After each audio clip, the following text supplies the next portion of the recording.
எண்ணினார் தடமதில் சூழ் வெள்ளிப்புத்தூர் என்றொருகால் சொன்னார் கடற்கமலம் சூடினோம் முன்னால் கிளியறுத்தான் என்றுரைத்தோம் கீழ்மேல் சேரும் வலியுறுத்தோம் நெஞ்சமே வந்து சென்றால் குடையாம் இருந்தால் சிங்காசனமாம் நின்றால் மறுபடியாம் நீள்கடலுள் என்றும் புனையாம் மணிவிளக்காம் பூம்பட்டாம் புல்குமணியாம் திருமார்கரவு நாள் என் செய்யும் வினைதான் என் செய்யும் என்னை நாடி வந்த கோல் என் செய்யும் கொடுங்கூற்று என் செய்யும் கூரேசர் இருதாலும் சிலம்பும் சதங்கையும் தண்டையும் சண்முகன் தோளும் தடக்கையும் என் கண் முன் வந்து தோன்றினேன். மீனராசிக்கு உண்டான 2025 சனி பயிற்சி பலன்களை பார்த்துட்ருக்கோம்.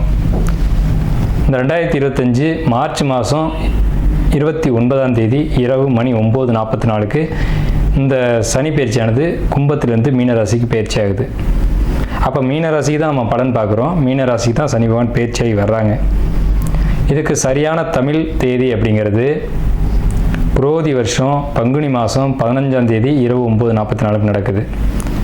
இதுக்கு இந்த சனி பயிற்சி நேரத்தில் என்ன செஞ்சால் யோகத்தை கொடுக்கும் அப்படின்ற ஒரு கேள்வி இருக்குது. அதாவது நீங்கள் சிவனை வழிபாடு பண்ணக்கூடியவங்களாக இருக்கும் பட்சத்தில் உங்கள் வீட்டுக்கு பக்கத்தில் இருக்கக்கூடிய வீட்டுக்கு அருகில் இருக்கக்கூடிய சிவாலயங்களுக்கு போய் நவகிரகங்களை பார்த்து வழிபட்டு வந்தால் சனி பகவானம் ஏற்படக்கூடிய குற்றங்கள் அப்படிங்கிறது குறைகள் அப்படிங்கிறது நிவர்த்தியாகும் நிச்சயமாக. அதுக்கு தான் நவகிரகத்தை பிரதிஷ்டை பண்ணியிருக்காங்க. ரெண்டாவது, பெருமாளை வழிபாடு பண்ணக்கூடியவங்க மீன ராசி பெருமாளுடைய ராசி, திருப்பதி பெருமாளுடைய ராசி தான் மீன ராசி.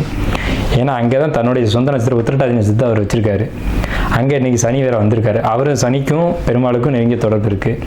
ஸோ பெருமாளை வழிபாடு பண்ணக்கூடியவங்களை பொறுத்த வரைக்கும் உங்கள் வீட்டுக்கு அருகில் இருக்கக்கூடிய பெருமாள் கோயிலில் போய் ஹனுமனை வழிபாடு பண்ணுறது ரொம்ப சிறப்பு கொடுக்கும். பெருமாளே ஹனுமனை நம்பி தான் மகாபாரத போரில் ஜெயித்தார். சப்த சிரஞ்சீவியில் ஹனுமன் ஒருத்தர். பெருமாள் எப்படி சார் மகாபாரத போரில் ஜெயிச்சார்னா, பெருமாள் ஓட்டின தேரில் இருந்த கொடியினுடைய உருவம் ஹனுமனுடைய உருவம். ஸோ அப்போ இந்த பெருமாளுடைய அமைப்பு கொண்ட மீனராசி ஹனுமன் வழிபாடு சிறப்பு. ஏன் ஹனுமன் வழிபாடு சிறப்பு அப்படின்னு சொல்கிறோம் அப்படின்னா, 12:7 அன்பான் 10:5 இருந்திட 8:2 சனி இருந்திட்டானால் தனமுயிர் சேதமாகும் தனிச்சிறை மானபங்கம் தன்னறிவாலை மோசம் மாடி விட்டு மனை விட்டு மருது மாநகரம் மேகுவானே அப்படின்னு பாடல். என்ன சொல்லுது இந்த பாடல்னா, சனி பகவான் ஜென்மத்தில் வரக்கூடாது. இப்போ உங்களுக்கு மீனராசிக்கு ஜென்மச்சனி, சந்திரன் மேலே சனி வரக்கூடாது, 2ல் வரக்கூடாது, அதே மாதிரி 4ல் வரக்கூடாது, 10ல் வரக்கூடாது, 5ல் வரக்கூடாது. இந்த இடங்களில் வரக்கூடாது. வந்தால் மாடி விட்டு மனை விட்டு உயிர் சேதமாகக்கூடிய ஒரு அமைப்பு அப்படிங்கிற ஒரு நெகட்டிவான பாடலை இங்கே வைக்கிறாங்க. அப்போ ஜென்மச்சனி அப்படின்ற ஒரு கான்செப்டை கொடுக்குறாங்க. பொதுவாக 7.5 சனி அப்படிங்கிற ஒரு விஷயத்தில் நமக்கு உடன்பாடு இல்லை. இருந்தாலும் கோச்சார கிரகத்துக்கு நம்ம பலன் சொல்கிறோம் அப்படிங்கிற அடிப்படையில் கோச்சார கிரகத்துக்கு 20% பலன் கொடுக்கக்கூடிய ஒரு அமைப்பு உண்டு. மற்ற 80% சுயஜாதம் தான் ஒரு பலனை முடிவு செய்யும். மனசாட்சிக்கு விரோதமாக பலன் சொல்லக்கூடாது அப்படிங்கிறதுனால தான் கோச்சாரத்துக்கும் சுயஜாதத்துக்கும் இருக்குமான தொடர்பை நான் இங்கே விளக்கி காட்டுறேன். ஸோ இப்போ இந்த 20% பலன்களில் எங்களுக்கு நடக்குமா நடக்காதான்னு கேட்டிங்கன்னா அதை உங்கள் சுயஜாதம் தான் முடிவு செய்யணும். அப்போ இந்த 20% சொல்லக்கூடிய பலன்கள் கண்டிப்பாக நடந்தே தீரும், அதில் மாற்றுக்கிறதுக்கு இடமில்லை.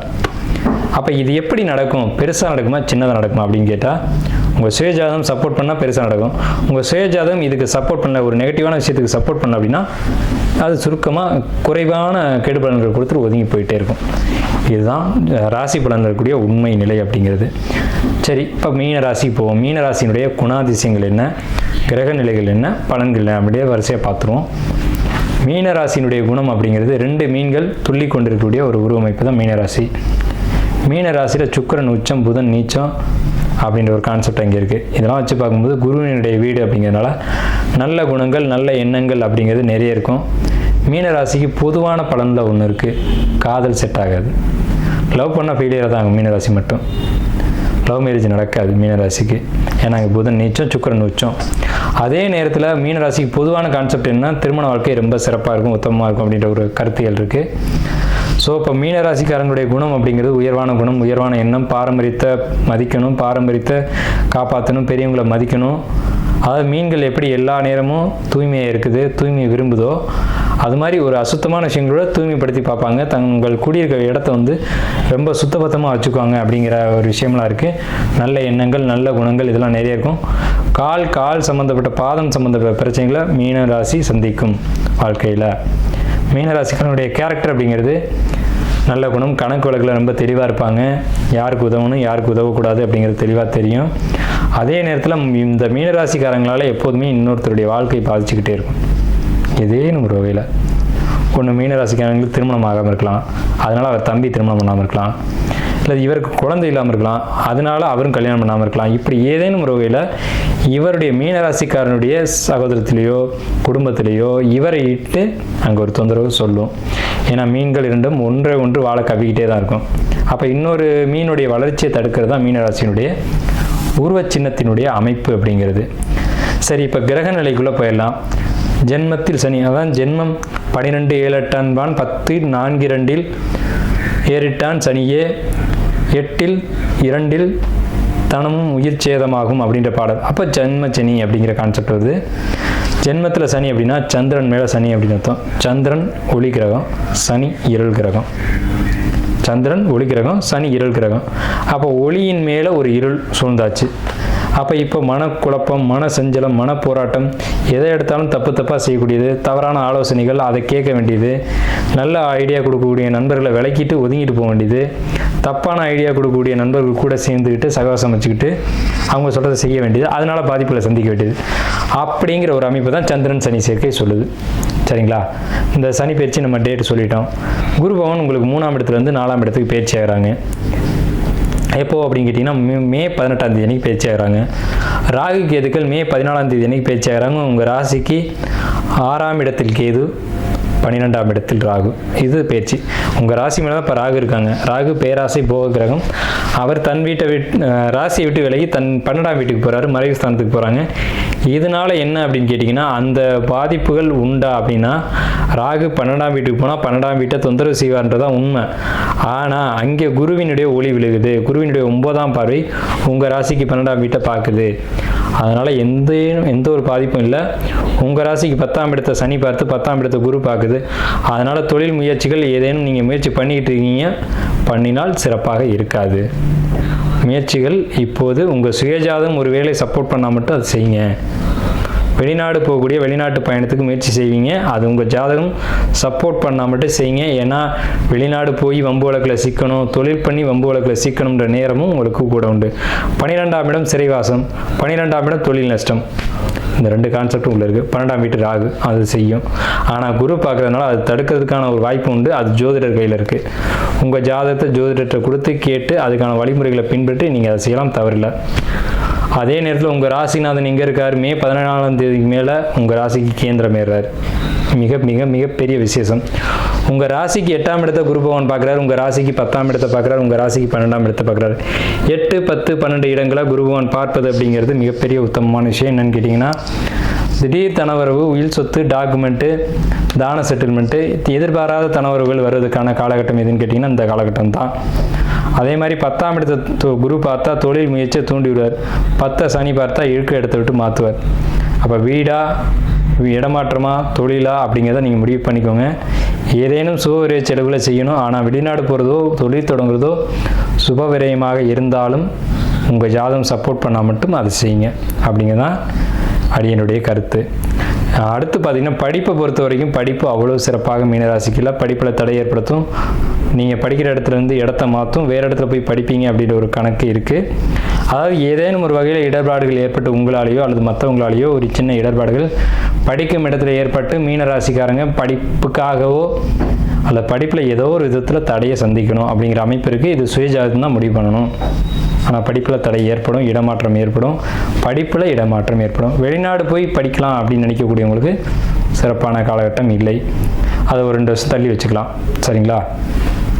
ஏன்னா ஜென்மச்சனி அப்படிங்கிறது தலையின் மீது இருக்கக்கூடிய சனி அப்படின்னு அர்த்தம்.